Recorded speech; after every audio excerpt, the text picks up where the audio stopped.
చీచీ పన్నీరా నాకొద్దు అని నాకులాగా పారిపోయే వాళ్ళు కూడా పరుగున వచ్చేస్తారు ఈ చిల్లీ పన్నీర్ కోసం. అంత బాగుంది మరి దీని టేస్ట్.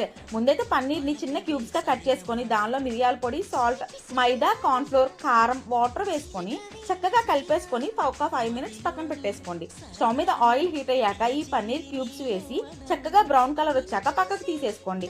అదే పాన్ లో కొంచెం ఆయిల్ వేసుకొని సన్నగా తరుపుకున్న వెల్లుల్లి, అల్లం, పచ్చిమిర్చి వేసుకొని ఒక 1 minute ఫ్రై అయ్యాక పెద్దగా కట్ చేసుకున్న ఆనియన్స్, క్యాప్సికమ్ వేసి అవి ఫ్రై అయ్యే లోపు ఒక బౌల్లో tomato ketchup, soya sauce, vinegar, chilli sauce and కొంచెం కార్న్ఫ్లోర్ కూడా వేసుకొని ఒక లిక్విడ్ లాగా రెడీ చేసుకొని పక్కన పెట్టేసుకోండి. స్టవ్ మీద ఆనియన్స్ అండ్ క్యాప్సికమ్ ఉడికాక ఒకసారి కలిపేసుకొని ఈ లిక్విడ్ దాంతో పాటు కొంచెం వాటర్, టేస్ట్ కి తగ్గట్టు కారం, ఉప్పు వేసుకొని ఒకసారి మొత్తం కలిపేసుకొని ఆల్రెడీ వేయించి పెట్టుకున్న పన్నీర్ కూడా వేసి హై ఫ్లేమ్ మీద ఒక 2 minutes టాస్ చేసి తింటే అబ్బా మామూలుగా లేదు. మరి టేస్ట్ ట్రై చేసేయండి.